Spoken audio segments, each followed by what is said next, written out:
Գյորջյան Կասկադ 60 ամիս փուլային վճարում բազմաթիվ առավելություններ։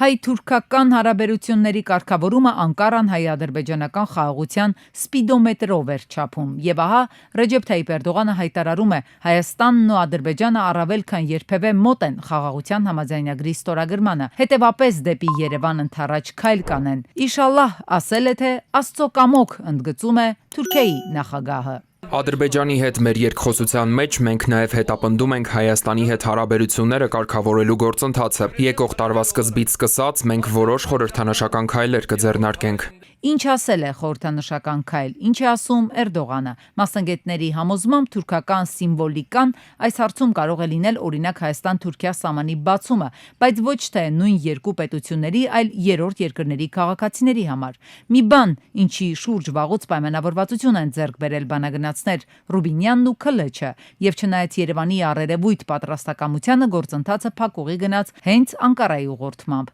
Գնաց ու տևական ժամանակ ուղեփակոցներից այն կողմ մնաց։ Դա պայմանավորվել էին 2022 թվականին դեռ, բայց ինչպես տեսնում ենք, ձգվեց եւ Թուրքիան անգամ այդ փոքր քայլը, որը մեծ հաշվով հայ-թուրքական սահմանի բացում չի նշանակում, իր ձեռքում ոնց որ շարունակում էր օգտագործել որպես ինչ-որ մի լծակ, միջոց, եւ այս պահին դա որպես խորհրդանշական քայլ կներկայացվի նրանց կողմից։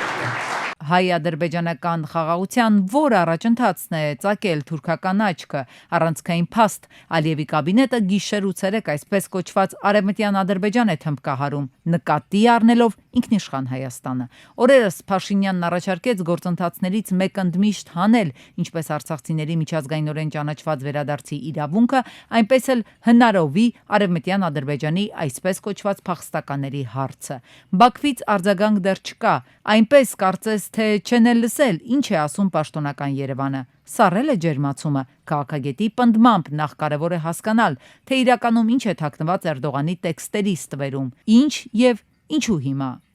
Խնդիրն այն է, որ ոչ թե գործընթացն է մոտ, այլ քաղաքական հայտարարությունների համար շահավետ շրջան է այսպես կոչված։ Թուրքիան ներկայումս փորձում է դիրքավորվել հարավային Կովկասում նոր դիրքերից, իրեն ներկայացնել որպես տարածաշրջանային կայունության խաղաղարար այսպես կոչված, ու սա իրեն անհրաժեշտ է թե արևմուտքի հետ հարաբերություններում, թե մեր տարածաշրջանում իր ազդեցությունը լեգիտիմացնելու համար։ Հնդհացս իդեպ հետաքրքրական զուգադիպությամբ հեղինակավոր The Economist պարբերականը գրում է, թե եկող տարի 2026-ին ամենայն հավանականությամբ կթեժանան 7 հակամարտություններ, այդ թվում հայ-ադրբեջանականը։ Անընդհատ Ադրբեջանի ռազմական ագրեսիայի գլխավոր նախադրյալը այնուամենայնիվ մնում է իմ կարծիքով իր ռազմական շատ ուժեղ այս բալանսի փոփոխությունը, որ ինքը շարունակում է իր անվտանգային զինանոցի ուժեղացումը։ Իրենց կողմից ուժի լեզու շարունակում է աշխատել այնուամենայնիվ, ուժի դիրքերից են բանակցում, ուժի դիրքերից են խոսում։ Եվ ուրեմն դարձյալ հարցը հայ-ադրբեջանական խաղաղության այդ որ առաջընթացն է ծագել թուրքական աչքը։ Խաղաղության հարաբերությունների կարգավորման շրջանակում Թուրքիայի նպատակները անկեղծ են։ Ես կարծում եմ ոչ։ Ռուս-ուկրաինական պատերազմի բանակցային գործընթացում Ամերիկայի եւ Եվրամիության անդամ երկրների միջև շահերի բախում կա, ըստ քաղաքագետների Եվրամիությունն այլևս հավաքական արևմուտքի մաս չէ, այդ մասին հայտարարեց նաեւ Գերմանիայի կանցլերը։ Եվրոպական միության խորհրդի որոշումը անժամկետ սառեցնել Ռուսաստանի ինքնիշխան ակտիվները ըստ մասնագետի մեկ նպատակ ունի՝ թուլացնել Ռուսաստանին։ Եվրոպան պատկերացնում էր եւ ցանկանում էր թուլացած Ռուսաստան, որը այլևս իր համար չի կարող ոչ տնտեսական, ոչ տեխնոլոգիական եւ ոչ էլ ռազմական վտանգ սպառնալ։ Եվրամիության անդամ երկրները փորձում են իրենց խաղն առաջ տանել ռուս-ուկրաինական պատերազմի բանակցային գործընթացում։ Հիմա Ուկրաինան ֆինանսական կարիք ունի եւ միլիարդավոր դոլարների հասնող այդ ռեսուրսները չկան զենքի արտադրության սոցիալական ծախսերն իրականացնելու համար։ Սակայն կան Եվրոպական միության երկրներ, որ հասկանում են պատերազմն ավարտվելուց հետո Ռուսաստանը դրանք հետ է ուզելու։ Ռուսաստանի փողը հետ ուզելու եմ, ես չի որ դու վերցրեցիր եւ վերջը, ասես իմնա ու վերջը քոնը չի։ Այդտեղ բավականին լուրջ խնդիրներ կան։ Ռուս-ուկրաինական պատերազմում եվրոպացիները մեծ գումարներ են ներդրել եւ դա արդեն հարցեր է առաջացնում եվրոպացի հասարակության մոտ։ Ինչպես են դրանք ծախսվել եւ թե ինչու եվրոպացին պետք է վճարի դրա համար։ Դրա համար դրանից միջև հակասություն կա։ Եվրոմիության ղեկավարությունը պատասխանատվություն չի կրում, ասենք Ուրսուլա ֆոն դեր Լայենը պատասխանատու չէ Բելգիայում կամ Հոլանդիայում կամ Գերմանիայում շարքային քաղաքացիների ապրելակերպի կենսամակարդակի բարձրացման կամ իջեցման համար։ Մերսն է պատասխանատու կամ Իտալիայի վարչապետն է դրա համար պատասխանատու։ Դրա համար ինքը հանգիստ ասում փողը վերցնեն։ Եվրոպան հիմա միայն ռուսական հեղուկ գազից է օգտվում։ Եվրամիությունը ամերիկյան գազ է նաև սպառում, սակայն Եվրամիությունը Ամերիկա հակասության պարագայում Եվրամիությունը կարող է նաև ամերիկյան էներգակիրներից էլ զրկվել։ Սա Եվրոպայի կողմից կարճաժամկետ հեռանկարի համար արված քայլ է, որը վաղ թե ուշ բերելու է կոմպրոմիսի Ռուսաստանի հետ։ Եվրոպական միությունը վերածվել է հիմնական խաղացողներից կախված տարածաշրջանի, որտեղ է էներգակիրների առումով, թե հումքաբազային ռեսուրսների առումով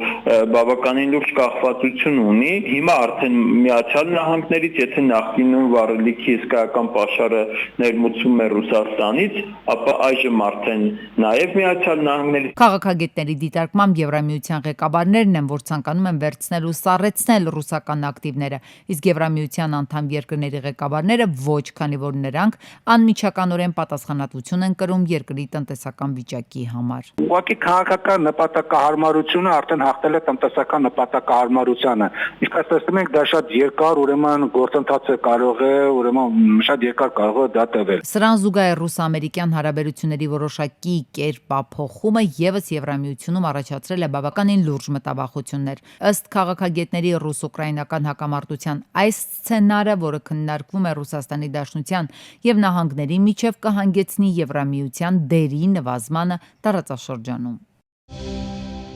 112 Հիշեք հայ հեռախոսահամարը, եթե հայտնվել եք արտակարգ իրավիճակում։ Ներքին գործերի նախարարության երկու մարմնի ոստիկանության եւ փրկարար ծառայության հեռախոսահամարները 102, 101 եւ 911-ը կմեկտեղվեն 112-ի ներքո։ Կգործի նաեւ օպերատիվ կառավարման 1 միասնական գրասենյակ։ Ներքին գործերի նախարարությունից հայտնում են, որ այսպիսով 1 զանգի սպասարկումը կնվազեցվի մինչեւ 10 վայրկյան, իսկ արձագանքի միջին տևողությունը մինչև 10 րոպե։ Նոր գրասենյակի հիմնական գործառույթները կլինեն օպերատիվ իրավիճակի շուրջօրյա մշտադիտարկումը,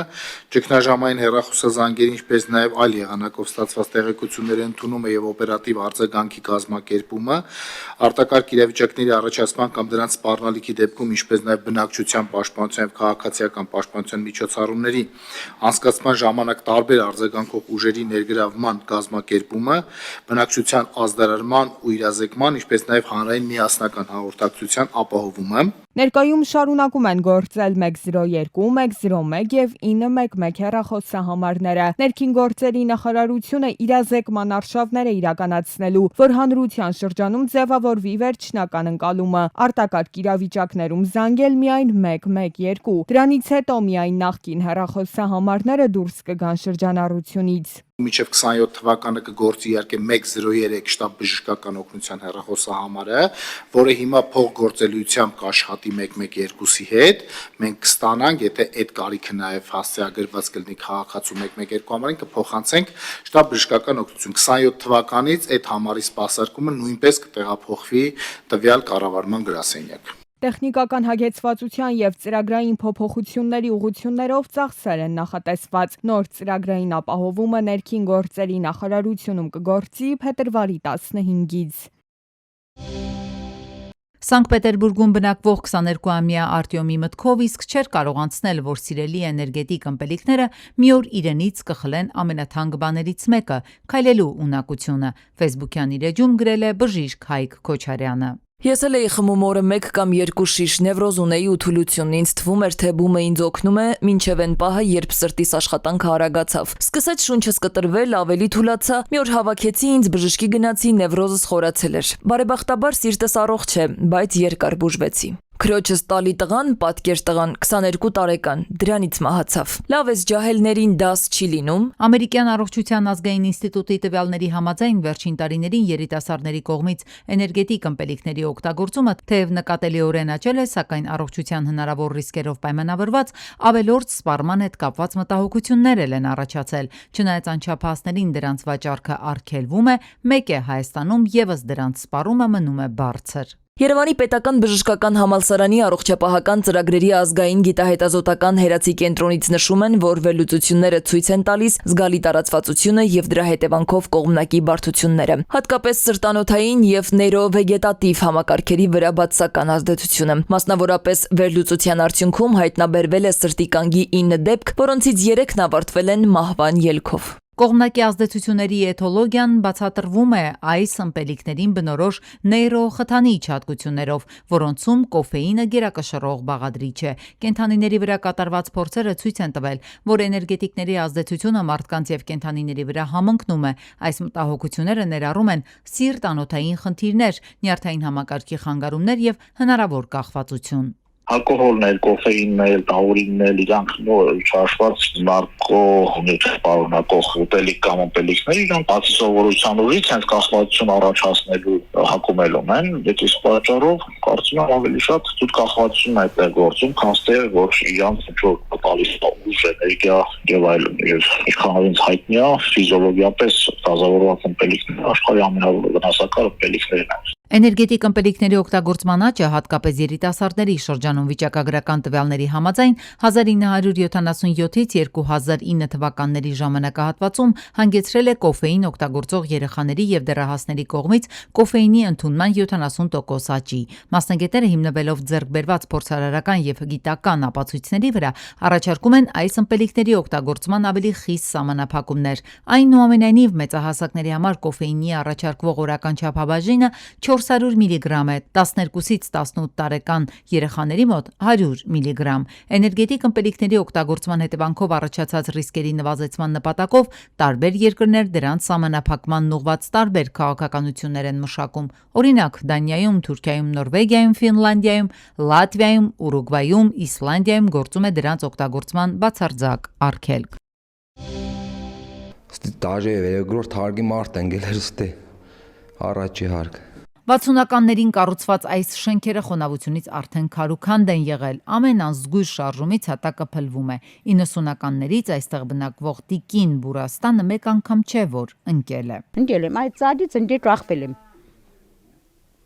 Տրախվել էի, ոչ տրմեի, վերևելն էի, ոչ տրմեի, ներքևիշն էի։ Հուլիսի 19-ին Քարակերտ գյուղի Շիրազի փողոցի վթարային շենքում հերթական վտանգավոր դեպքն էր տեղի ունեցել։ Փլուզվել է շենքի 3-րդ հարկի հատակը։ Թեև խնդրի մասին բնակիչները արդեն 3 տարի բարձրաձայնում են դիմումները, սակայն շարունակում են մնալ վարչական ղեկավարի սեղանին առանց հստակ պատասխանի։ Մարսպետի մոդել եմ եղել, Դավիթ Խուդատյանի մոդել եմ եղել, Մեխաջյանի մոդել եմ եղել, Էսթազի մոդել եմ եղել, դրա մոդել։ Միշտ ընձիսել են հատնա, լավտյանի հատնա, չեմ հավատացել։ Փրկարարները ժապավեններով են տարածքը սահմանազատել ու զգուշացրել՝ մի օգտագործեք պատշգամբները։ Տունն է միայն սեփականաշնորհված, ասում են շենքի բնակիչները, բայց պատշգամբը մուտքը տանիքը պատկանում է համայնքապետարանին։ Բնակիչները առանց տեսախցիկների ասում են, լողանալու համար անգամ արմավիր քաղաք են գնում բարեկամի տուն։ Առաջին հարկի բնակարանը գնաց Դիլանյան եղբայրները չեն համարձակվում վերանորոգման աշխատանքներ սկսել։ Ասում են մեկ սխալ քայլ